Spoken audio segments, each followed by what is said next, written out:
stopabusecampaign.com online. Let me just start by thanking Congressman Poe and Congressman Costa for their invitation to be here today, the co-chairs of the Victims' Rights Caucus. Our thanks to the House Judiciary Committee for putting us up today, and to their staffs for making all this possible. We're here to talk today about America's children. America's children who pass through our family courts. Because our family courts are a mess. Across the country, our family and divorce court judges are making decisions that are not in the best interests of the children that they should be there to serve. They're not making decisions in the best interests of the children that they are sworn to serve.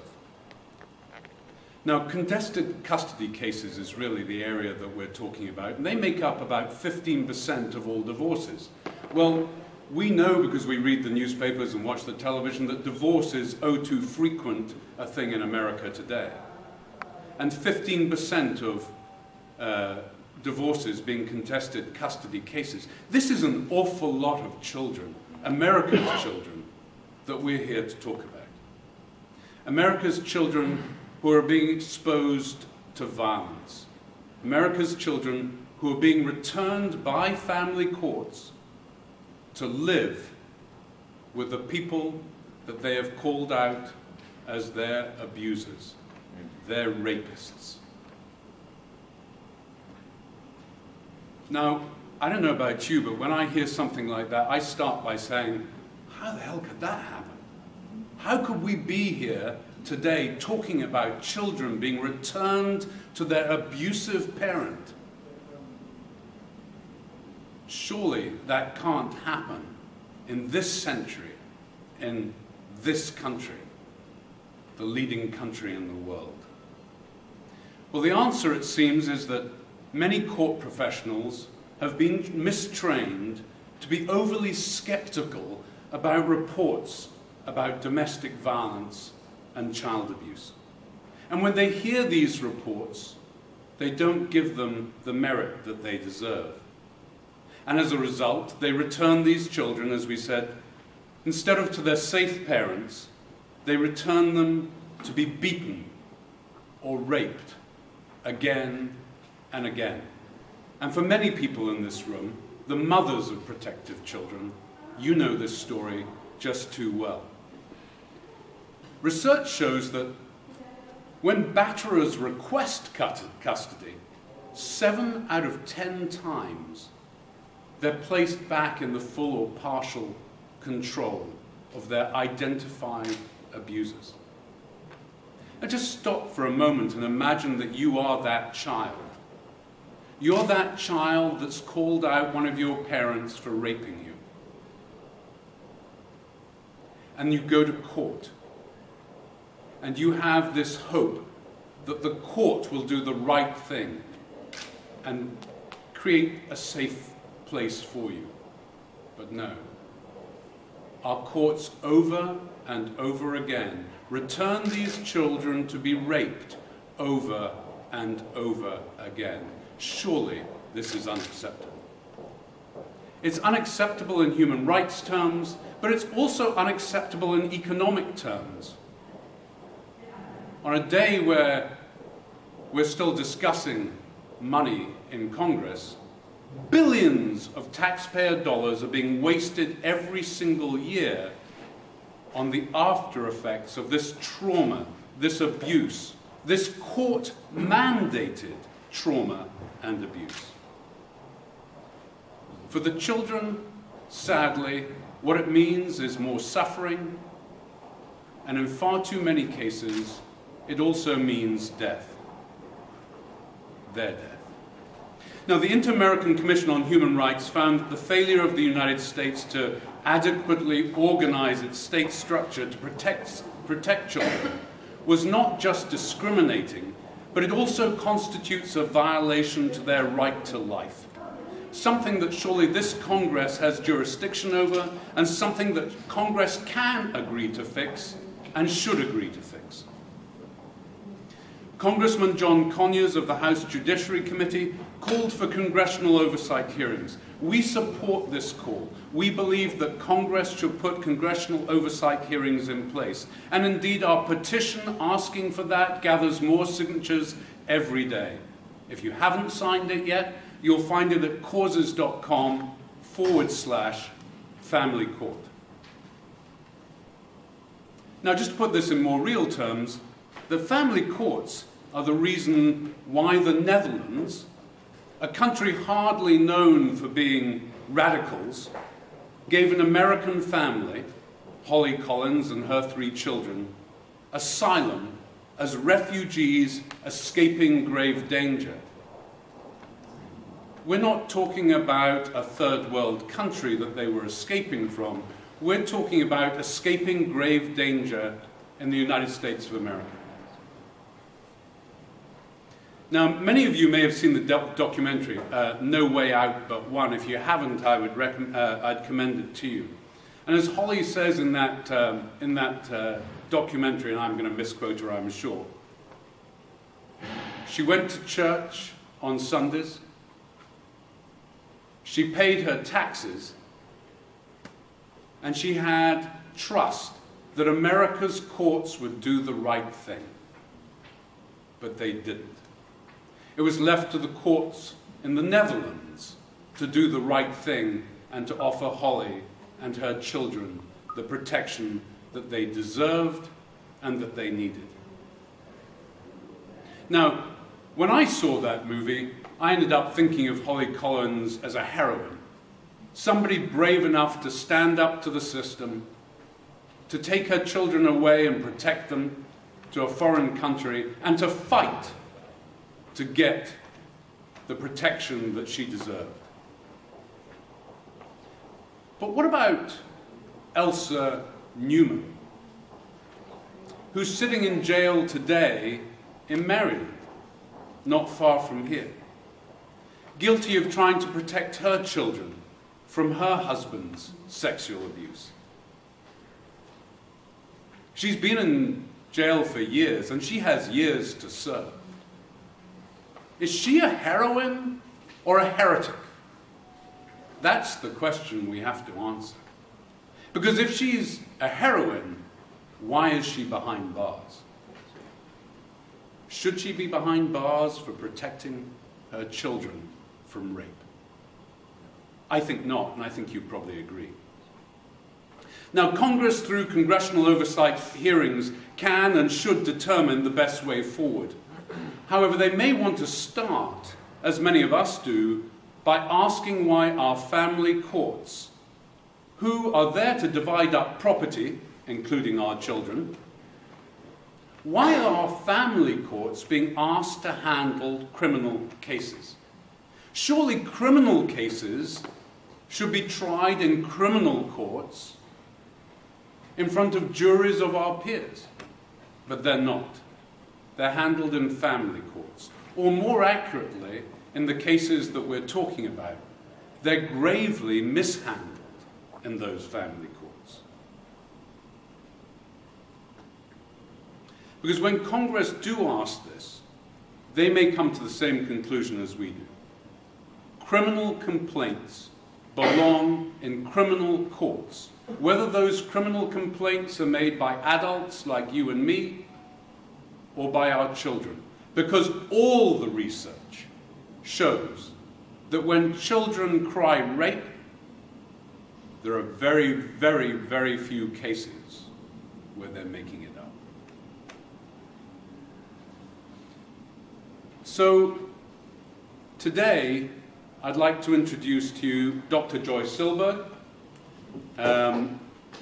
who is going to take us through some of her research and show us some examples of how we can change the system.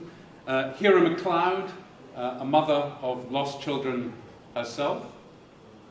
Donette Lepore, thank you for joining us, another mother of lost children. Eileen King, my friend Eileen King at the end there, who's from Child Justice, and will be speaking to wrap up. Now, at the end of our presentations from up here, we're going to throw it open to the floor. And we'd ask that if you could, keep it down to 1 minute, because we're going to need to pack up and go. So it's the 1 minute version of your story. It's who you are and the very brief what happened, and then pass the baton on to the next person, please. So without any more from me, Dr. Joy, thank you very much. Thank you. You knew my nickname, Dr. Joy. I like that. Thank you for knowing that. When everyone sat down and before everyone started to speak, the room seemed to be filled with a very loud silence. Did you all notice that? There was a heaviness, there was a silence. And in my mind's eye, that silence was filled with screams of children. I heard it very loud in my mind. And it was that heaviness that I think we all sit here with, all of us able to name 5, 10, 20, 30 children that we know personally, that if there was a police officer we could send to a house right now knowing that that child is being raped or beaten or hurt. And yet we all sit here powerless, hoping that our government, someone, can hear the cries of those children and do the things that need to be done to save them. So I'm someone who tries to put my actions where my mouth is, and I've been working on a study that I'm going to share with you. But let me start with maybe giving you a little bit of an insight into the problem. So I was sitting in Anne Arundel County, and I was looking at the wall, and I saw a poster. And here's what the poster said: rights of children. Yay! We've always wanted children to have rights. And here are their rights: to be told that my mother and father will always love me, to love both without being forced to choose or feel guilty, to have decisions about me based on what's in my best interest, not to send messages between mother and father, to be told the breakup is not my fault, to be spared from hearing negative comments about either parent. Someone was paid some money to sit down and write the rights of children and have them posted on the Anne Arundel County Courthouse posters. But what was missing? In my mind, it was very clear something was missing. Why isn't it moving? To live in a home free of physical, sexual, or emotional violence, and not to be forced to love, forgive, or minimize abuser behavior, even if perpetrated by a parent. Why wasn't that on there? That's what all of us need to be asking. Why isn't it on there in the Anne Arundel County Courthouse? Why isn't it on there in the minds of custody evaluators? Why isn't it on there in the minds of judges trying to make decisions about protecting children? Why isn't it there? Because we know that in 75% of all cases that are contested, they will involve some domestic violence or abuse allegations. So why isn't this the right of the child? Because being required to ignore or minimize these events causes me, the child, anger, confusion, guilt, dissociation, and leads me to self-destructive and aggressive behavior, sometimes molds my personality in a way that can never be healed when I'm finally rescued after years of abuse, or when I rescue myself at 18, or when at 18 I'm so demoralized that I think there's no hope for myself or for anyone. It causes me to feel that no one really loves me, even my safe parent, because I notice that that parent gets blamed more and more every time I complain about the violence or abuse. So they stop supporting me. They stop answering me. Why won't anyone believe me when I tell what happened in my house? They always ask, who is telling you to say that? Don't they know I'm old enough to have my own thoughts? Well, we have reasons to believe that this is not just a fairy tale. This is not just a story from a few sad people gathered in this room, but this is an epidemic across the United States. There are strong reasons to believe that abused children in divorcing families are a class of children who are specifically not protected, do not fit under our federal mandates to have state welfare agencies protect children. Some of these children have a website. You should go to it if you want to hear from the children themselves, courageouskids.net. Children are technological. They're starting to speak out. They're starting to tell their stories. If you've been reading any newspaper articles, you might have heard about Hera's case, or some of the other cases in Maryland or around the country. I'm going to let the mothers of some of these cases speak for themselves. We have emails flooding our website from my nonprofit organization, which is called leadershipcouncil.org. If you would like to Google us, we have lots of information on this problem. Newspapers, articles, books, statements from children. Now there is a growing, immense scientific literature that I've just recently reviewed for my last report to the Office on Violence Against Women. There are multiple nonprofit organizations like mine, like Eileen's, who are being flooded. We're overwhelmed. We talk late at night saying, how can you stand up to the pressure of getting more and more emails from mothers and fathers and grandfathers and grandmothers who love their children and grandchildren, who know that those children are being forced to be abused. And this is a picture of that lovely girl, Jennifer Collins, who you heard about just now from Andrew, who was saved by her mom, who spirited her. And when she landed in the Netherlands with her and her 2 younger children, she tried to think of the right words to say, and she said, "Give me human rights asylum." And they said, "Oh, human rights asylum, we do that here." It took them several years, but after looking at all of the documents that Holly Collins was smart enough to have packed in her suitcase along with diapers and clothes for her children, they said, yes, it's true. We're surprised that a big country like the United States with such a good reputation would not be able to save this family from abuse, but we agree. We must keep them here, and they lived there in the Netherlands until they were discovered by the FBI 10 years later when the children had aged out of the system. Jennifer is now a big advocate and runs the Courageous Kids Network. In my own hospital, I work at this lovely place in Towson, Maryland. It's not that uncommon a reason for admission that a child will be hospitalized right before a visit to a parent that they've named as a perpetrator, or right after a visit. I remember a little girl, 6 years old, who was trying to jump out of her 2-story bedroom window and came to our ER, and I saw her in my office. And she said, "I was about to see Daddy." Where was I going to see Daddy? At a supervised visit. Well, what's wrong with that? Well, she said, when I go to the supervised visit, Daddy says, "You bitch, you slut."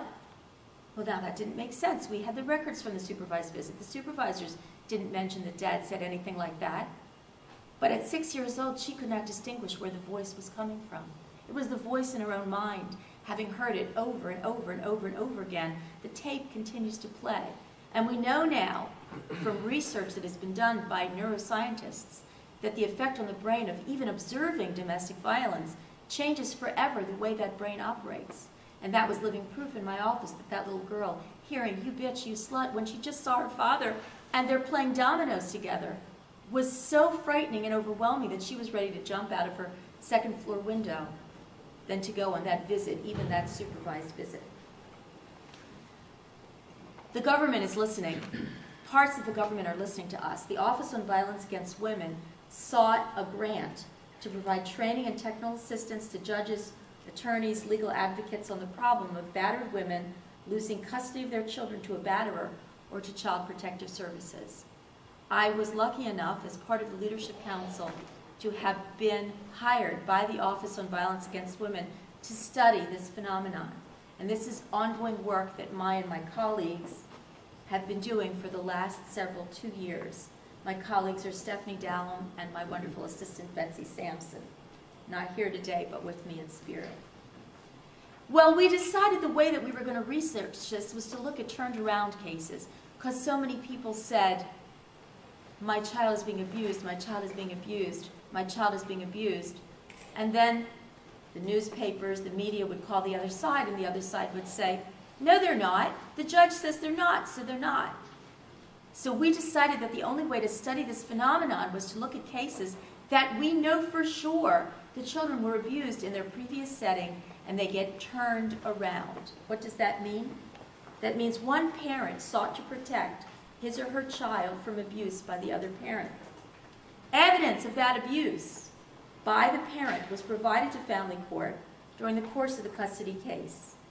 The judge presiding over the case did not protect the child and ordered the child to spend unsupervised time with the parent alleged to have abused the child. Just raise your hand if you would fit so far into the category. Okay. But then that wasn't enough for a criteria. At a later time, a judge reversed the first decision and protected the child from abuse, or the parent was convicted for abusing the child or another child in a similar manner to what was alleged in family court. Scouring the country over the course of the last 2 years, we have found now 60 cases, 60 turned around cases, where the evidence of abuse that judges have put these children in harm's way is incontrovertible. And these are not minor things. We have children with poker burns on their chests, children who, when social workers came to the houses, they found rats crawling up and down the walls, no food, litter everywhere, and children filled with bruises and scratches and lice. These are not minor cases. I'm going to share with you some of the results of this study. It has just been submitted. Interestingly, it was submitted 11:45 on, when was that? Was that Tuesday night when the government shut down? Monday night? And then 15 minutes later, the government shut down.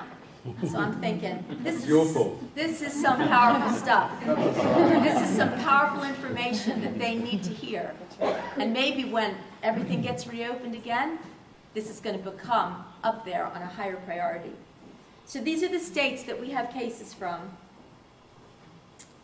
And what we found at time 1 is we have child sexual abuse as the primary form of abuse. We have physical abuse, emotional abuse, neglect, medical neglect, domestic violence against the mother. At time 1, 85% of mental health professionals advising the judge either failed to believe the child and the protective parent, or believed the child but still recommended that the child be forced into custody or unsupervised visitation with the perpetrator. What were the judge's rationales for placing the children with the abusive parent?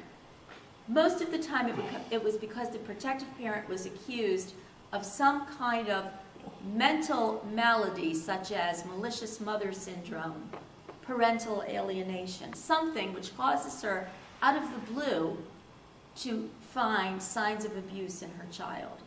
These false anti-woman, gender-biased syndromes was the key reason why judges were being misled. There was also fears the children were going to be kidnapped.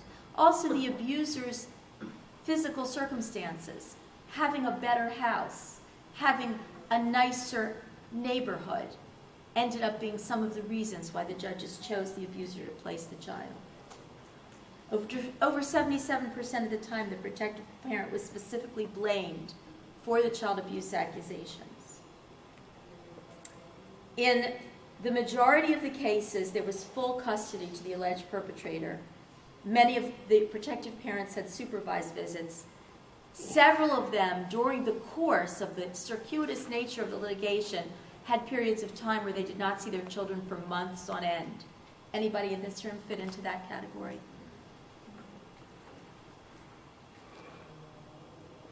"65% of the time, full custody was given to the alleged perpetrator. At time 2, reversal. Some stories have happy endings. 21 of the 26 in this initial sample that it was looked at had no contact. Some had professional supervised visits. A few had the opportunity to visit their fathers if they choose, but stated that they were old enough to protect themselves and they could stop whatever was going to happen from happening. 81% were not required to have contact in any way with the alleged perpetrator. How long did it take? From 1 to 10 years, with an average of 4 years for the case to turn around.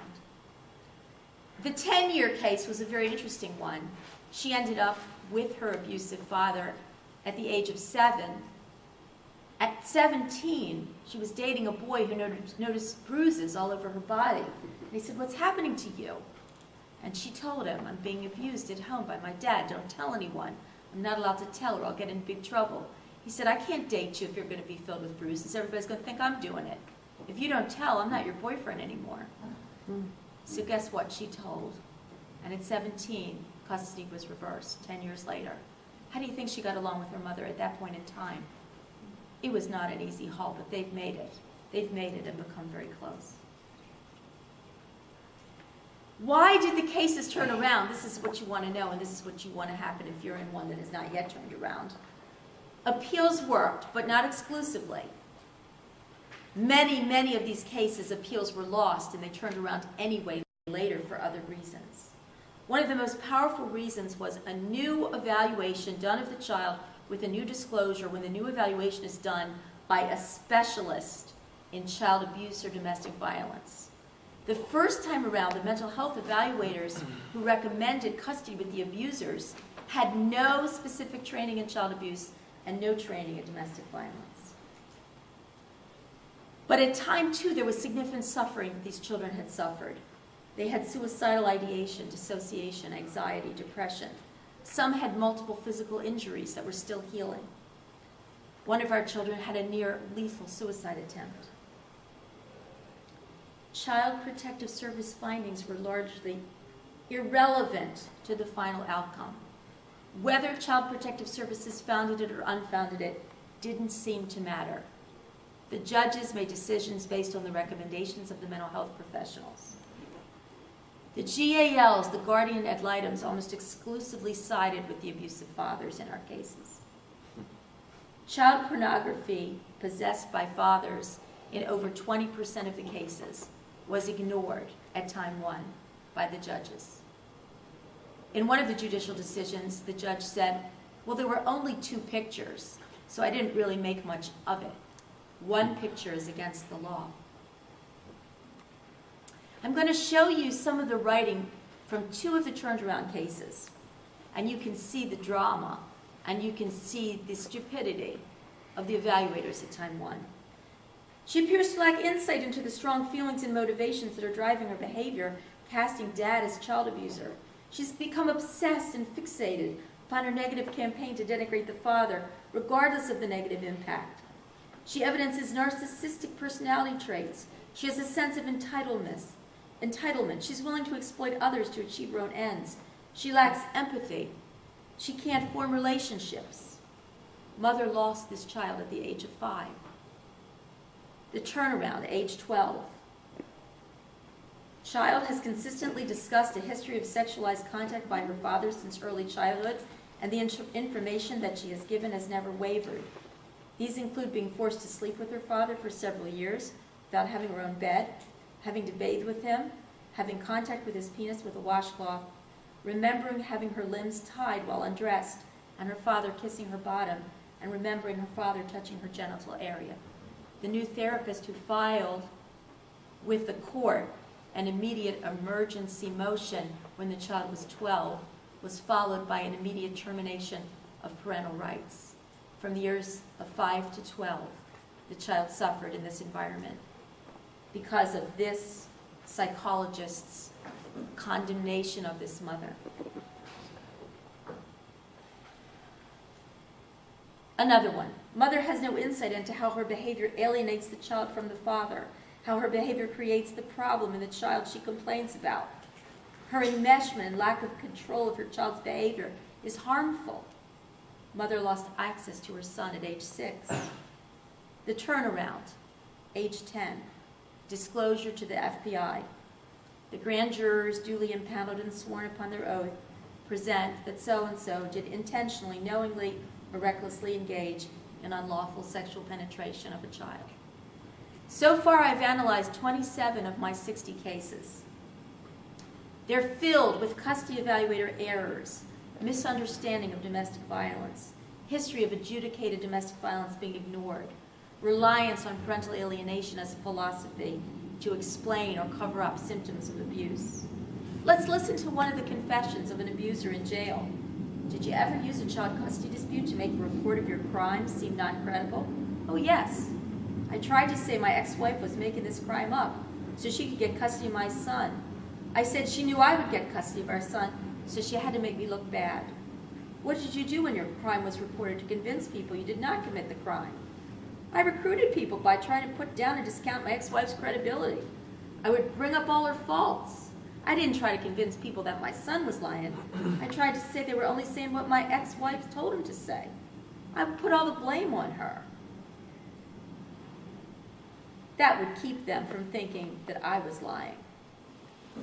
because I was molesting my own son. Does this sound familiar? Out of the horse's mouth. Child Protective Services ends up being totally useless in these cases in the manner in which the business is being conducted currently. We know that less than 0.1% of cases are purposefully made false allegations. Yet, this is from a state training manual from Pennsylvania. Anybody here from Pennsylvania? Okay. The state training manual says that this is how you can tell a purposefully false allegation. Custody dispute, history of multiple referrals, alleged perpetrator claims it's false, and the lack of medical or physical evidence. If they had read any of the newest scientific literature, they would know that their training manual for their state guidelines is faulty. Not only that, but they mention the goals of their state training are to identify the steps in the intake and investigation process, identify the legal, regulatory, and standards for child welfare practice, and then two more. Recognize the phenomenon of unreliable and knowingly false accusations, which is less than 0.1% of all cases. Recognize the indicators of knowingly false reports. That was this list, which is faulty. Half of the training goals are to focus on a phenomenon that's less than 1.1% of the population of children that they are being asked to protect. Here's a picture drawn by a child whose case did get turned around. The picture is dramatic and clear. It shows clearly what her dad was doing to her. When the investigators investigated the case, they said they considered this picture physical evidence because the bed in which she said this rape occurred had the giant sunflowers on it that she drew in her picture at the age of 8. This was her 8th report to CPS. She had been telling reports since the age of 2. We found some excellent judges in our work. The recantations saying they lied are not believable. It is far more plausible that children lost hope and adopted an official view. That evaluator bought into the parental alienation thing and accepts recantations as fait accompli, yet there's no persuasive evidence of coaching. It is important to acknowledge that exposing children to family violence is child abuse, stated beautifully by a Maryland judge. Abusers will use any means to gain control of the situation. They may use visitation as a means of control and harassment. So I asked one of my little clients who is a part of this turned around case sample why he wanted to be a judge. He told me he wanted to be a judge when he grew up. So I said, when you are a judge, will you listen to kids who say they are abused? And little Billy answered me, no, I won't. I will listen to the evidence. Why do we have to learn from children? What can we do? Federal oversight hearings, guidance for child state welfare, law enforcement collaboration. Is there any role for custody evaluations? I don't know, but we'll be discussing that. Thank you.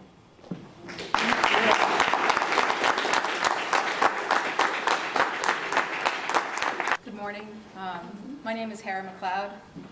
I wish I could say that I had a prepared speech for you today, but unfortunately I'm a victim of the government shutdown and I've been furloughed, so I've been a little distracted as of late. I wish I could stand here today and say that I had a happy story for everyone of a case that had been turned around, but unfortunately in my situation and my son's situation, my case didn't last long enough for it to have been turned around. Some of you in this room are aware of what happened to my son, Prince McLeod. I'm going to leave the second last name off for obvious reasons. About a year ago, on October 20th, my son was drowned by his father on his 4th unsupervised visit.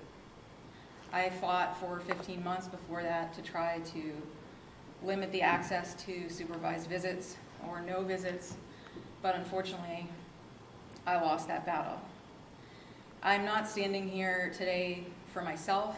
I'm standing here on behalf of my son because he can't be here himself. We're facing a crisis here in American history.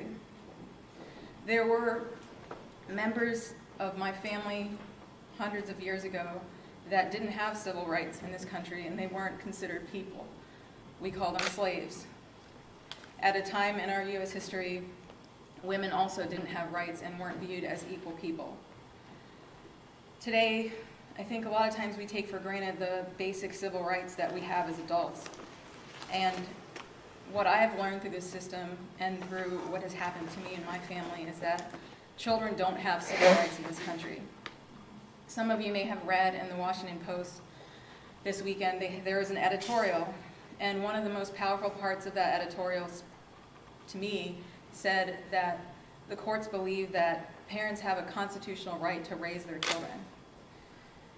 I had full custody of my son, physical and legal custody of my son. It didn't matter. I wasn't given civil rights to raise my son because part of raising a child is being able to protect them.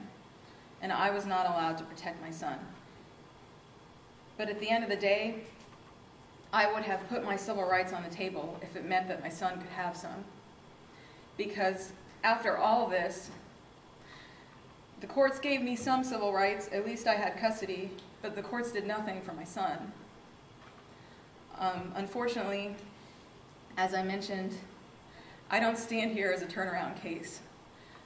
My son was also a victim of a mental health professional who came into court, and despite the history that this man had been living off of the Social Security death benefits and the life insurance from two people who had been brutally murdered before, this professional stood up in front of the court and talked about how he should have access to his son and how he was safe to be around him.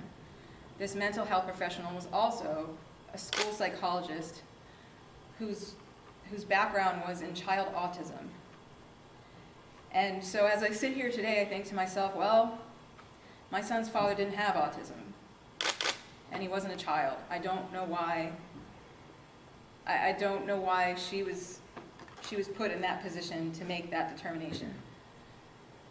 2 weeks before my son died, I found myself in my attorney's office, crying, screaming, probably looking like a basket case because I was.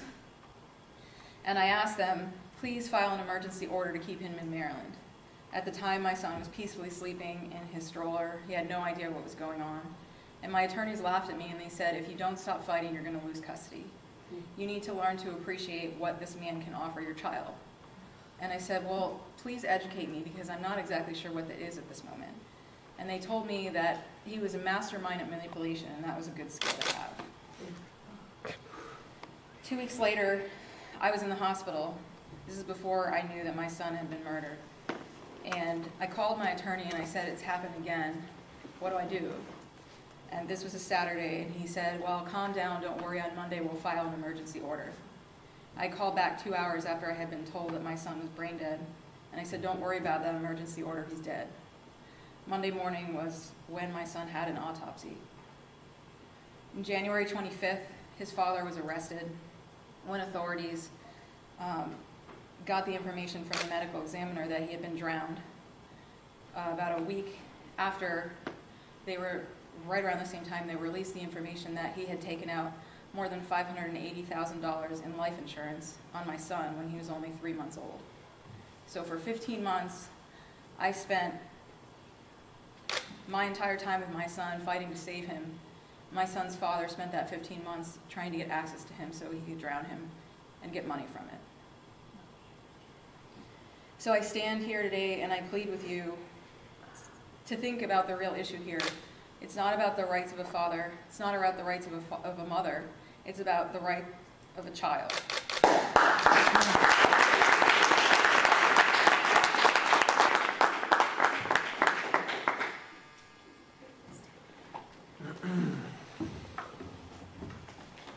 Karen, my thoughts and prayers are with you and your family. When one angel leaves, it's wonderful how God sends another. Can we give her another round of applause?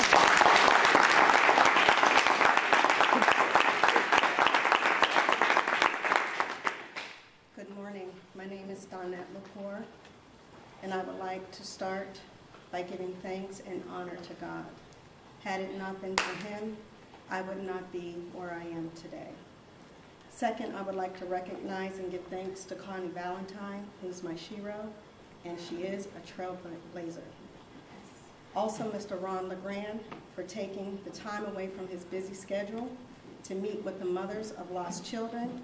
And I want to acknowledge all the mothers here who are still fighting for their children. Thank you.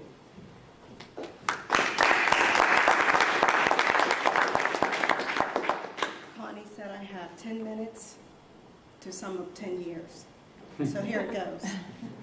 I am a mother of 2 beautiful children who I love dearly. My son is now 22.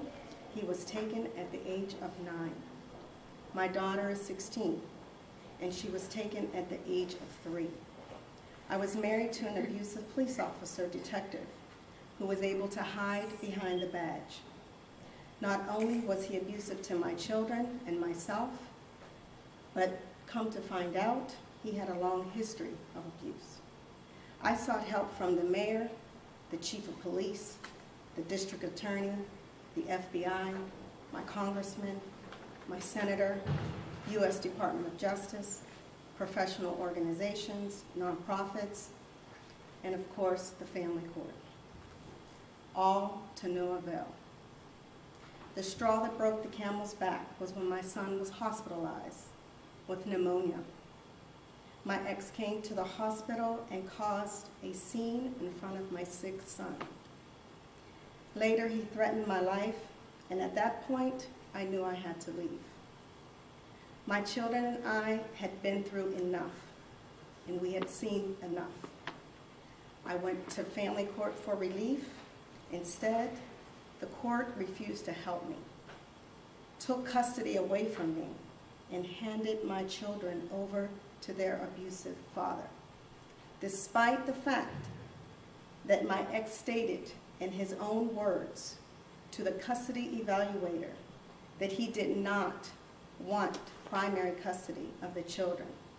And I have an excerpt from that evaluation, and I quote, "Father again commented that he hoped to be given shared custody of the children, and he made the point that he did not want to have their primary custody." Guess what? He was given primary physical custody. I was placed on supervised visits for 8 years, denied the right to go to my daughter's first day of school, denied educational access, denied any type of constitutional parental involvement in my children's lives. My rights vanished and gone.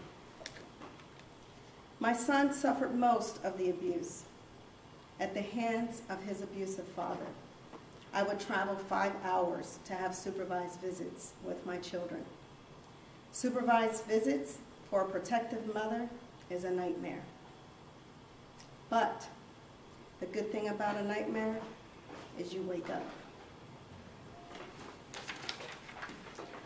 The painful look in my children's eyes is one a mother will never forget. Helpless and hopeless. "Mommy, can you help me? Save me. I don't want to be here. Why are we here? Why did you leave? I don't want to live with Dad." Helpless and hopeless.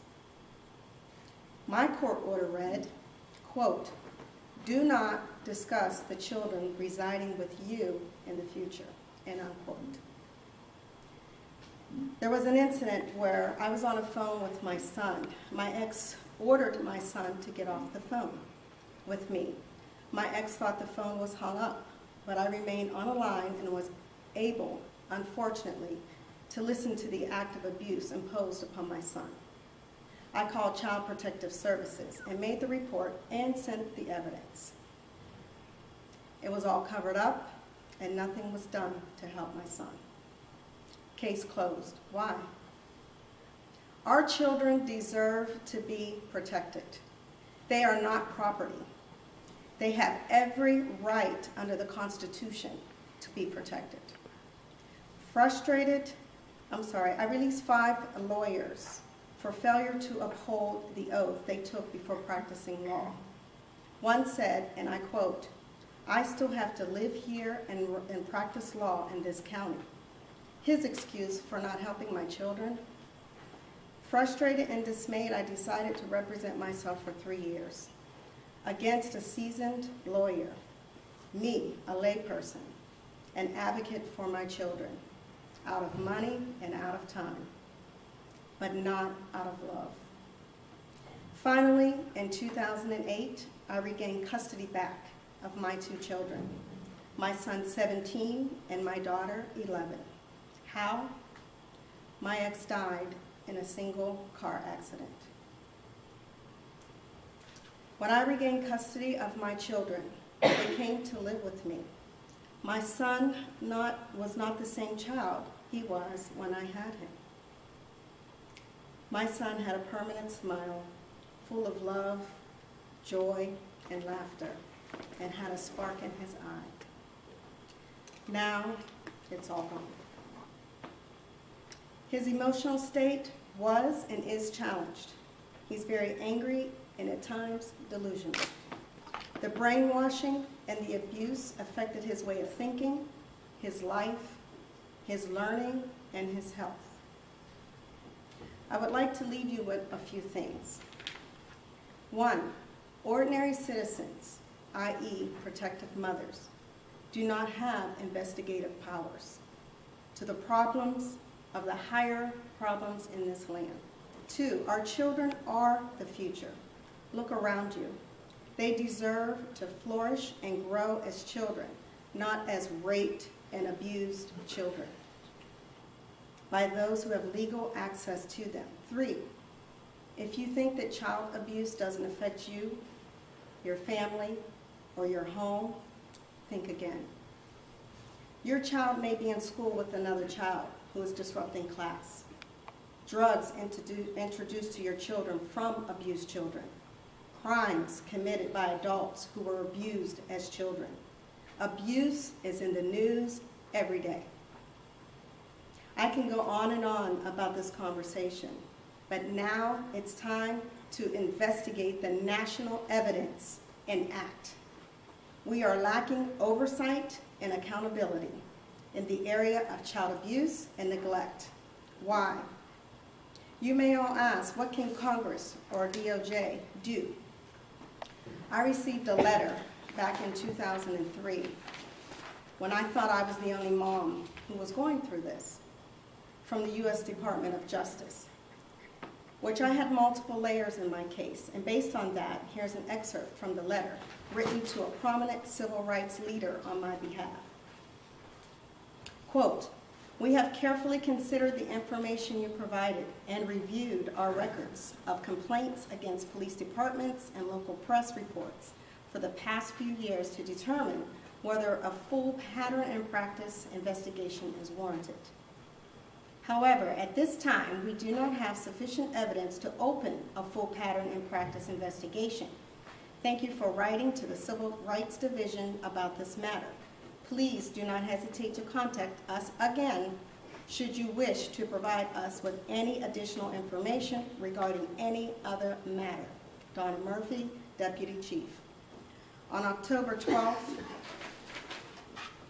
2011, Makers of Memories Foundation participated in a special congressional briefing on Capitol Hill to educate policymakers, leaders, the public about children affected by domestic violence. Here's an excerpt from the House Judiciary Committee, Mr. John Conyers, and I applaud Mr. John Conyers. Quote, I, John Conyers, call for an oversight hearing to access where we are in our work on the impact of domestic violence on children and what can and should be done.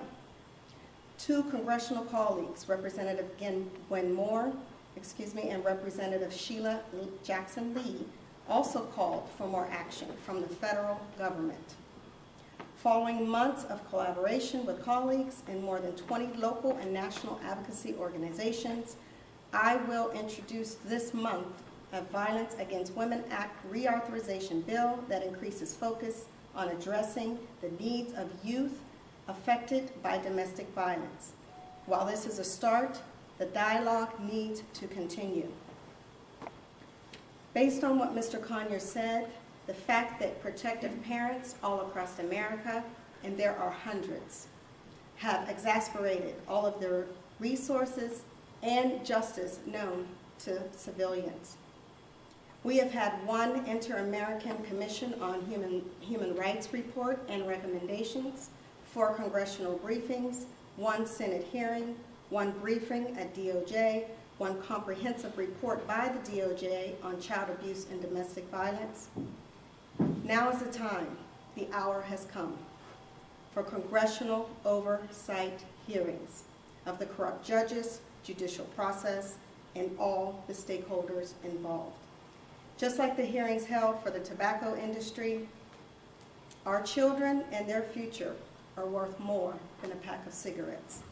It's time to act, and we must act now. Thank you, and God bless you. Sometimes cases from other states, so I work with protective parents, mostly mothers, occasionally fathers, and so we have a first-hand, deep, in-depth insight as to what actually goes on in these cases. We provide emotional support.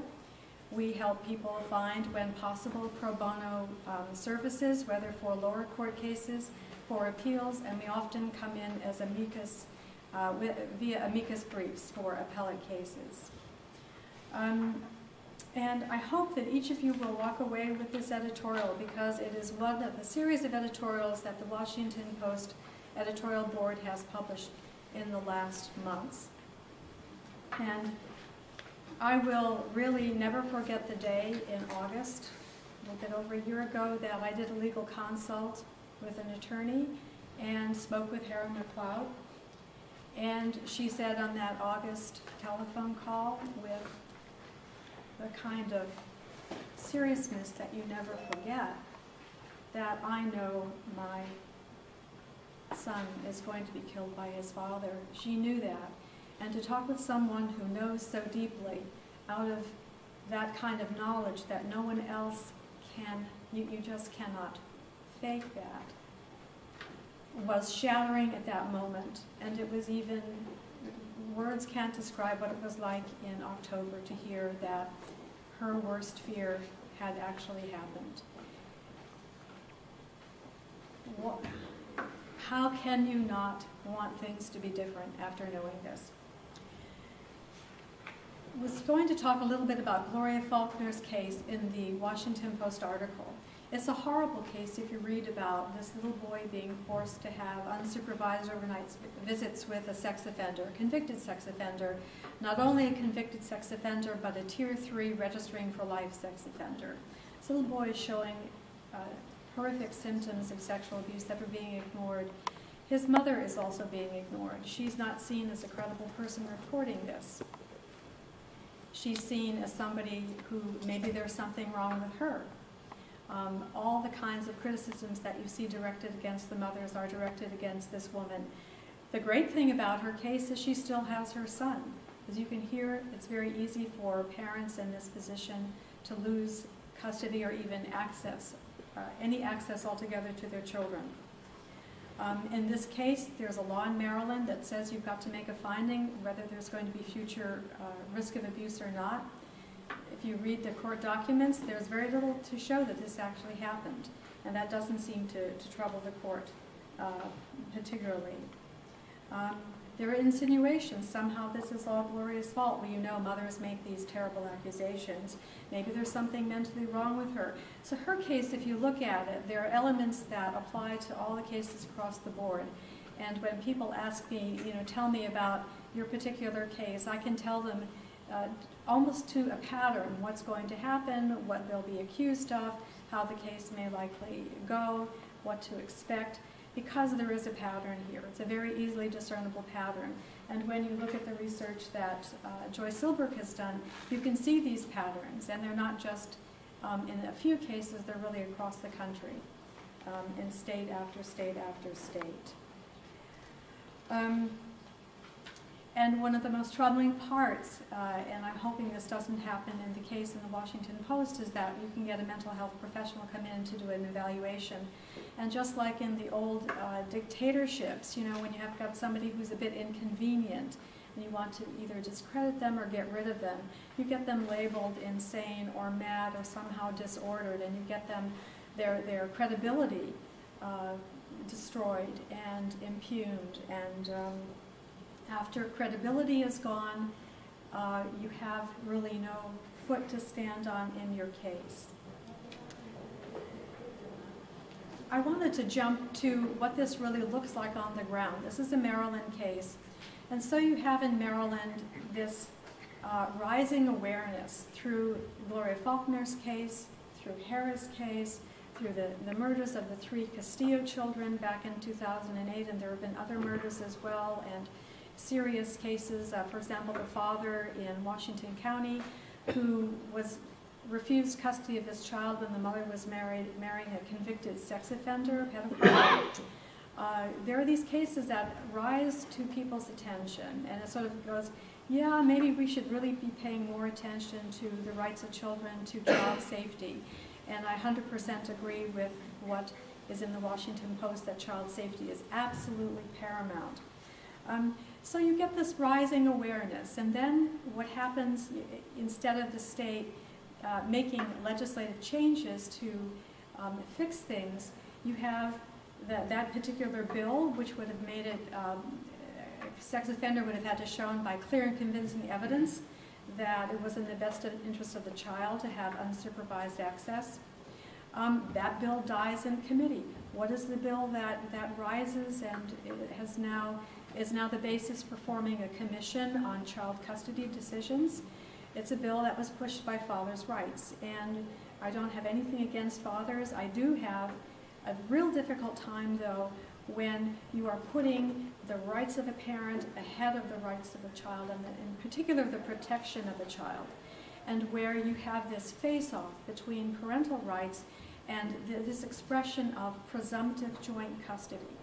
So this commission is going to be looking at presumptive joint custody, and it has as a goal how to make child custody orders and modifications fairer, more uniform, equitable, reduce litigation, promote and ensure the children's continued relationships with both parents, maximize the involvement of both parents in the child's life. These are all really good sounding things, but you have to remember back to Joy's slide that what's missing. You know, there's a very big piece here that's missing. It's missing in the commission, it's missing in the commission members, it's missing in their goals and objectives. So you have this large gap. And with this large gap, it's difficult to have that kind of confidence that they're going to be able to distinguish and reconcile the absolute necessity of seeing the best interest of the child, and within that best interest, the safety and protection of the child. And so we're going to have a very interesting face-off this year in Maryland. Actually, it would be next year in 2014. What is this commission going to come up with? They're going to be having hearings. They have not set a hearing in Harris County, Montgomery County. Very interesting. It's, who did they want to hear from? And they also don't appear to know that people in litigation, when they come up and they talk about their cases, they are putting themselves at risk, because there are people who have lost custody because they sought media attention, because they sought to sort of get the word out there. So you're in a real catch-22 situation, and that's only one of the 100, different catch-22s that you find yourself in a case like this. I'm going to wind down, and because we're coming to the end right now, just to say, I really appreciate all of you coming here, the mothers and staff. It's really wonderful for us to see you here. And I also want you to pay really close attention right now, because this is October Domestic Violence Awareness Month, and you're going to be seeing quite a number of campaigns out. One of the most obvious and prominent is the No More campaign, No More Excuses. You will see this everywhere. But in these campaigns, again, ask yourself, what is missing? You do not see any of these large national campaigns talking about what we're talking about here. And so there is a tremendous need to develop that awareness. And my hat off to the Safe Child Coalition and to Andrew Willis of the Stop Abuse campaign for having really the sheer determination and guts to bring these issues out to the national awareness and attention. It is so needed. You're bringing in what has been left out, what's missing. The other good thing that's happening now is the growing awareness of narcissistic personality characteristics and sociopathy.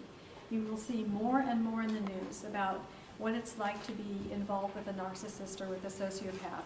And when I look at my cases and we're trying to figure out what's going on, we're almost always dealing with somebody who's got a sociopathic disorder. And the crazy thing is that the courts do not see this. The evaluators do not see this. It's very easy for sociopaths and narcissists to pull the wool over everybody's eyes.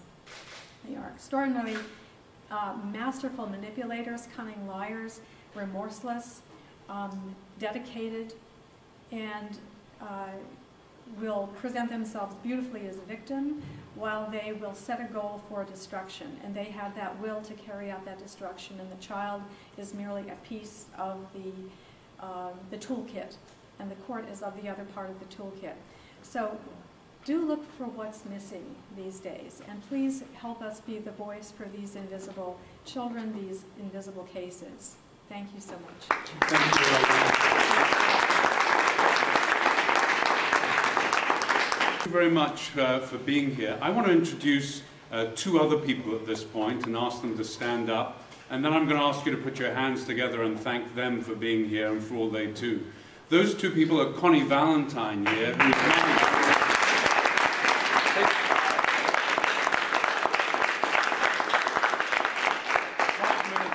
Connie is kind enough to spend about an hour on the phone with me every week briefing me, and that's insufferable. Thank you very much, Connie. And also Barry Goldstein here.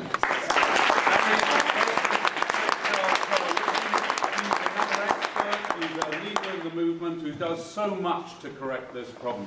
And now I'd like to ask you once more, thank our panel here for being here and for the evidence that they've presented today. Overwhelming evidence that Congress needs to do something, because if nothing else, surely every child has the right to a safe home to grow up in. Every child has the right to a safe home to grow up in. And I'd now like to ask you to put your hands together for all the protective mothers who are here today, who have travelled from across the country to do this.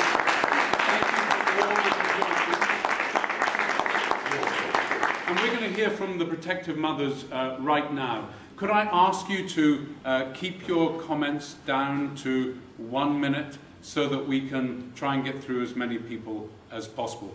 I'm going to start, though, by asking Barry just to say a couple of words.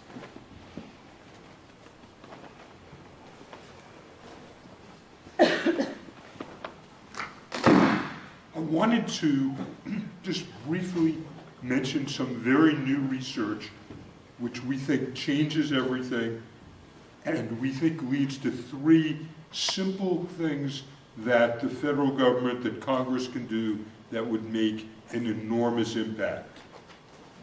We have a U.S. Department of Justice study by Dan Saunders that found that the standard and required training that judges, lawyers, and evaluators receive does not make them qualified to handle domestic violence cases. And that's a big reason why we're having huge problems. We have wonderful new research based on the ACEs study, Adverse Childhood Experiences, and the CDC. And the short version is that when children witness domestic violence, are exposed to direct violence, have other traumas, they will suffer more illnesses and more injuries as children and later as adults, and their life expectancy will be reduced, so that when the courts are making the mistakes that we've heard about all morning, they are taking the quality and quantity of children's lives. Finally, I wanted to mention that we found in a 2-year period news stories about 175 children murdered within 2 years by abusive fathers involved in child custody disputes, the exact kind of case that Hera was talking about. And we followed up, and we went to the judges in the communities where this occurred, and we had a question for them. In response to the tragedy in your community, what reforms have you done to try to better protect children? And we heard from the best judges, because the other judges didn't even want to talk to us. But the answer was nothing, because they assumed that the case in their area was the exception. So I now have 3 things I would like you to do. Number 1, we would like there to be grants to prevent child murders. These grants would go to courts that would use best practices to protect children. And if we use these best practices, that would reduce child murder. We would also be reducing sexual and physical abuse and other things that are so harmful to children. The second thing we'd like you to do is help support the Safe Child Act, which says something very simple, and it's hard to imagine it would be controversial. When we decide on the best interests of the child, the first priority ought to be the safety of children.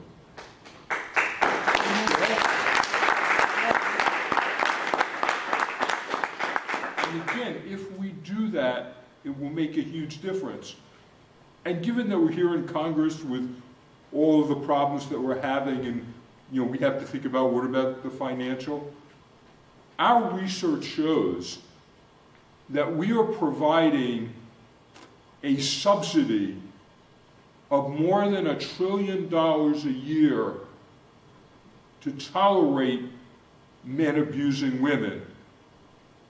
And if we just use best practices that we know that have worked in particular communities and add it to the reforms in custody courts that we need, we could quickly save $500 billion a year. Most of that is in health care costs, but also law enforcement and economic productivity. So instead of Congress arguing about whether we should have more taxes or whether we have to cut programs we need, you could be arguing about the opposite. What do we do with this extra $500,000? Finally was mentioned the father initiative. That sounds good. We want to get fathers involved in children's lives. But the way it's been implemented is that they are taking that money and they are helping the worst fathers, fathers who had been in prison on drugs and sexual abuse and physical abuse and all sorts of harmful behaviors. And instead of helping them to get a job to earn money so they might pay child support, which is the theoretical purpose, a lot of that money is being used to help the worst fathers gain custody. And as you heard this morning, the broken system is such that they can be successful. So instead of helping children with this waste of money, we are hurting children. One of the examples of an individual who benefited from this money was John Muhammad. You might know him as the Beltway sniper. Those are the kinds of people that are benefiting from that money, and we think it should be severely cut or eliminated. And again, I just thank everybody for being here, the mothers for telling their painful stories, and maybe now we can start doing something differently. Thank you. From the floor. Hi, I'm Lori Henderhan. I'm sorry I had to leave. It's just too painful for me to hear this, and it makes me too angry. Joy and I knew my story very well. I was a professor at American University until January when I got fired. We believe that the lawyer for my daughter's father probably paid me at American University a financial contribution to fire me. My daughter was substantiated for rape at the age of 2 by her father. He is a criminal alien from Yugoslavia with a long record of domestic violence and sexual violence. I didn't have a parking ticket to my name. I ran for Congress in Maine. I have a PhD from the London School of Economics funded by 2 State Department grants, and my daughter was given to his sole custody. His lawyer is a man named Michael Waxman, who's the largest corporate real estate owner in all of New England, who is molesting my daughter. Everything that anybody says that this is about training, this is not about training. It's not that the judges don't know better. This is about trafficking of children. Pedophiles need a fresh supply of children, and too many of our judges are pedophiles, and that's how they get their hands on our children. And if I hear one more person say, if we just do a training and these judges will know better, I'm going to scream. I have more evidence of my daughter's abuse than Arm & Hammer has baking soda. It's not about my credibility versus his credibility. He's not a lawyer or a nice man in the community who played Little League. He's a criminal alien from Yugoslavia whose brother is a known child trafficker between Russia and the Balkans. I met him when I worked for the UN because I was UN Regional Gender Advisor for the Balkans. And my daughter I haven't seen in 2 years or spoken to her. And now he mail-ordered a bride from Serbia who divorced him after a year and a half and fled domestic violence just as I did after a year and a half. And he has custody of that 1.5-year-old too, so that he and his lawyer and the judges and the child protection people in the state of Maine can all molest her. And this chart is a chart of my daughter's case, and it is about what is happening in the state of Maine. The head of criminal for the Attorney General in the state of Maine, Justice Department, called my attorney, who used to head child exploitation. He was Deputy Director of Child Exploitation here at DOJ in Washington. He said, "Are you really representing Lori Hanrahan?" And thank God Bob Flores said, "I am."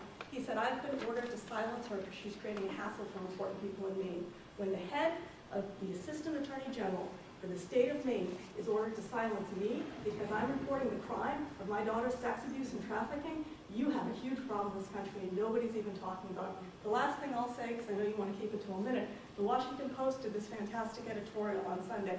What nobody made the connection, on the front page was what David Cameron's doing in England. Huffington Post UK filed a FOIA to find out how much porn is being downloaded and child porn in Westminster. Why aren't we doing this here? How much child porn is being downloaded on the Hill? How much child porn is being downloaded by judges? We don't know because nobody's talking about it. We could block the child porn in our ISPs. We don't. April Jones's case in Wales prompted April's law in the UK. April Jones is happening every single day in this country, and it's mostly happening in our family courts with our child protective services. We have a case in Maine right now, Ayla Reynolds, related to my daughter's case. It was child porn snuff, and nobody's talking about it. The national news is running up and covering it, saying it's an aberrant case. It is not. Child porn snuff is the #1 moneymaker right now, and nobody's talking about it. Infant porn is now mainstream. Under 3s are platinum on the child porn market, and my daughter was raped at the age of 2. You can get your hands on a 10-year-old. Anyone can get their hands on a 10-year-old. In order to get your hands on a 2 or 3-year-old, you need family court judges involved, and that's the reality that I'd like people to start talking about. Thank you.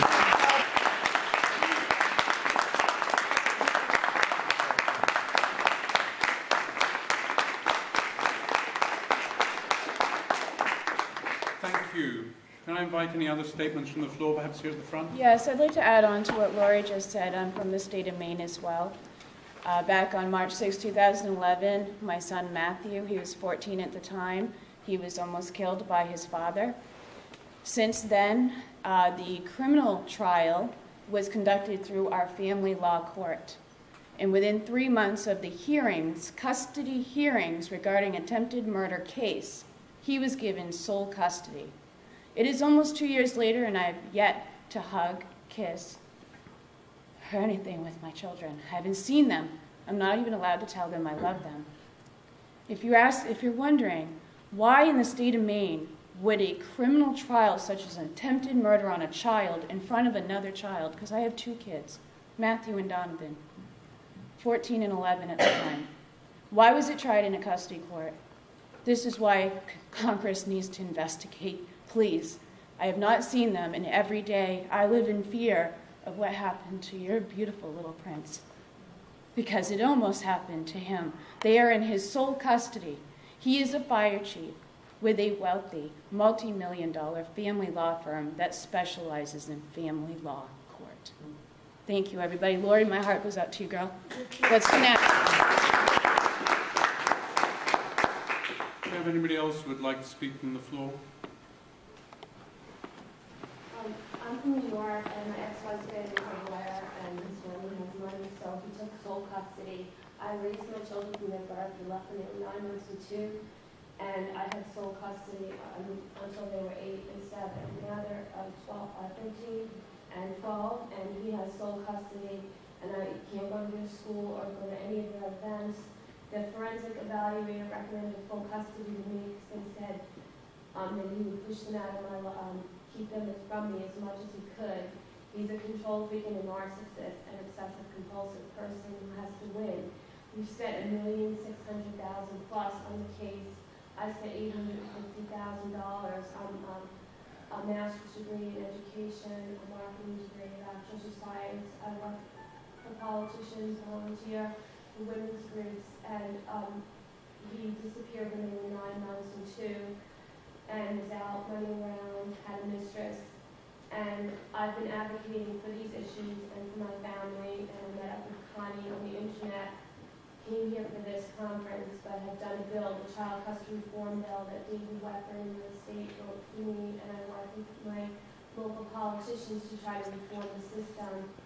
And I'm trying my best to advocate, but the court is angry with me, and they're trying to take vindictive actions against me to have me arrested when I go to court. I've done a federal case against my judges for the 14th Amendment deprival of my due process rights. Children and their parents have a right to their relationship as long as they're not proven to be unfit, an unfit mother. And I'm losing my 2 daughters who want to be with me and are being purposely kept from me by my ex-husband, who does everything in his power to keep me from their school, from their events. Tries to hurt me, tries to get me arrested, causing me to lose my teaching job, and is trying to financially deplete me to the point and push me totally out of my children's lives for no just cause. My children want to be with me, they love me, they know I'm a good mother, and I am a good mother, and I should have full custody of my children. Thank you.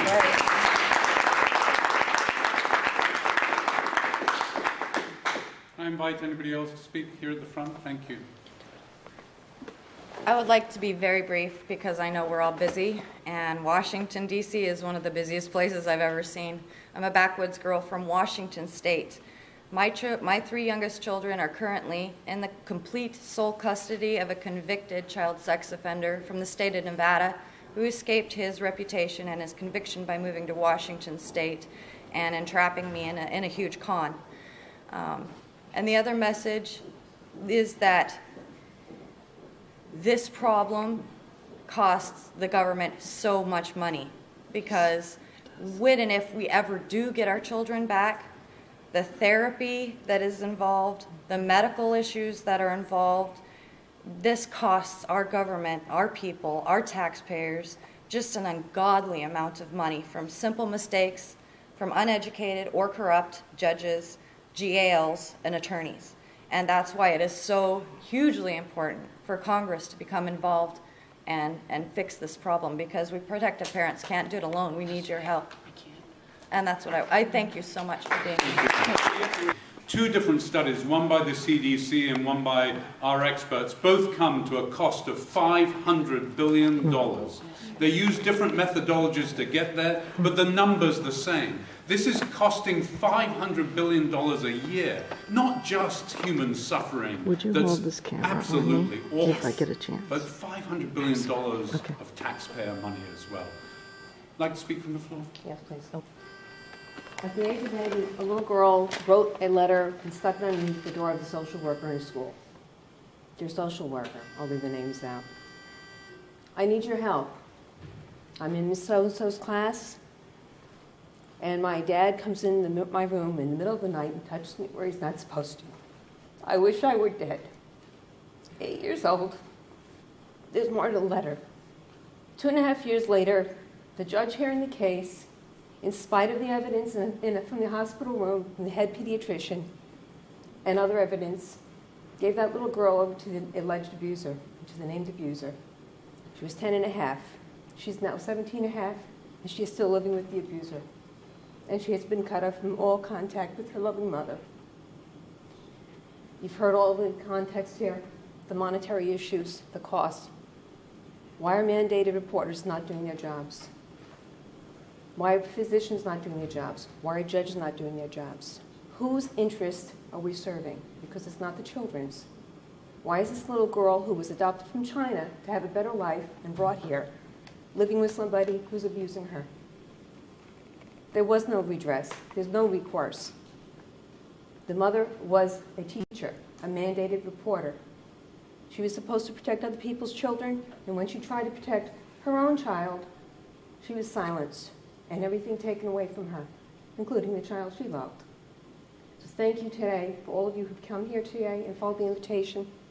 We appreciate it. Please take this information back to the representatives and see what you can do. We need congressional oversight hearings as soon as possible. Thank you.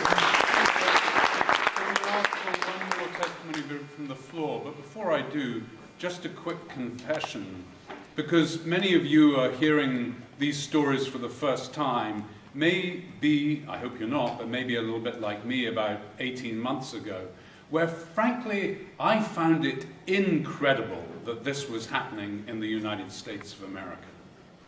I found it unbelievable that this was happening in the USA. But when you hear these stories, and you hear them over and over again as I have done, my goodness, am I sorry that I ever doubted them. This is a terrible problem. It is a problem that Congress can fix. And it's a problem that Congress must fix. So let me ask one more statement from the floor, from the front here. Thank you, Hope. I'm here today for my little boy, Holden. I just want him to know that Mommy tried her best in every way possible to save him from his abuser. I served my country in the Air Force 27 years, was a letter carrier for 20, and I have been trying to save him ever since he told me what Daddy was doing to him at age 2. We fled to a domestic violence shelter. I was labeled a flight risk for that after doing my lawyer's bidding.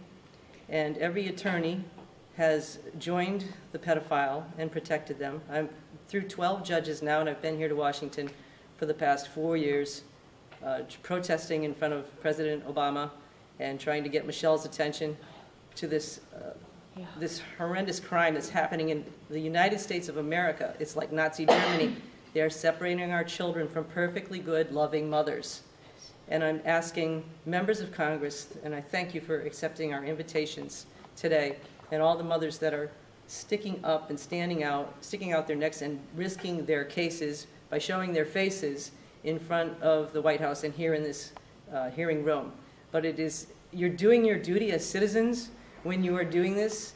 It is up to us to stand up and save these children, not just our own, but all the children of America. And I thank you so much for being here. My son thanks you, and my mother, who is 84 today, thanks you. We have not been able to... The last time I saw my little boy in supervised visitation, he was 6, about to turn 7. Now he has turned 12, and I have not seen him for 5 years. The people standing between me and my son are the criminals. Thank you very much. Thank you for joining us today. Thank you, Dr. Joy. Thank you, Hera and Danette. Thank you, Eileen. If you would like copies of Dr. Joy's presentation, please, you can email her at joysilberg@me.com. Thank you. Thank you for being here. Congressional oversight hearings, please. Every child has the right to a safe home to grow up in. That's right.